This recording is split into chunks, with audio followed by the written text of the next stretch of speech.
Pal solar este un produs fotovoltaic integrat în învelitoare care combină cele două sisteme într-unul singur. Este o soluție 2 în 1, combină sistemul de învelitoare cu sistemul fotovoltaic, se montează la fel de ușor ca un acoperiș de tablă dublu fălțuit. Împreună cu partenerul nostru Rufit, Metigla oferă cu acoperișul solar o soluție inteligentă, durabilă și inovatoare. Modulele complet integrate în acoperiș scot în evidență valoarea arhitecturală a casei dumneavoastră, în același timp vă protejează de intemperii și produce energie verde.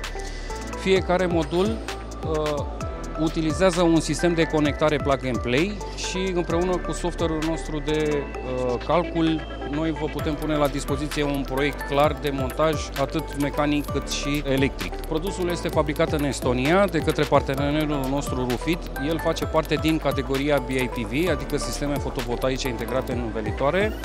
Ele presupun integrarea celulelor fotovoltaice în acoperiș și cu această ocazie obținem o soluție 2 în 1. Dimensionarea sistemului fotovoltaic se face pe aceleași criterii pe care se face orice dimensionare a unui sistem fotovoltaic. Dimensionarea corectă pleacă de la nevoia consumatorului sau a clientului în funcție de consumatorii pe care îi are în casă. Noi avem un software de calcul în care în software-ul respectiv introducem planul de învelitoare. În planul de învelitoare găsim toate detaliile de care avem nevoie.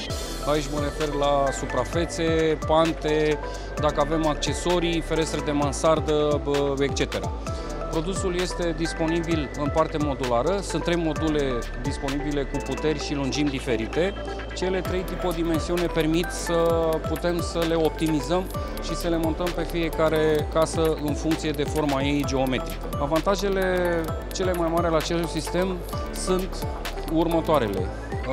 Sistemul fotovoltaic este protejat cu un geam securizat cu o grosime de 3,2 mm, ceea ce oferă o rezistență ridicată la grindină. Produsul este testat să reziste la grindină cu diametru de 35 de mm, care au lovit panoul cu viteze de peste 165 de km/h.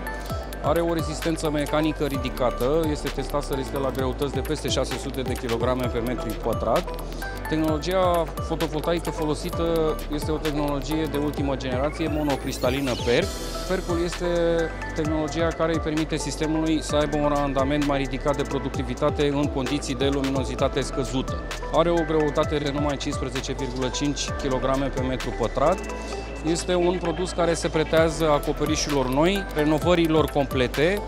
Este un produs care se pretează și la placările verticale și, bineînțeles, la renovarea clădirilor de patrimoniu, pentru că la renovarea clădirilor de patrimoniu nu avem nevoie să stricăm arhitectura casei prin montajul sistemelor convenționale deasupra.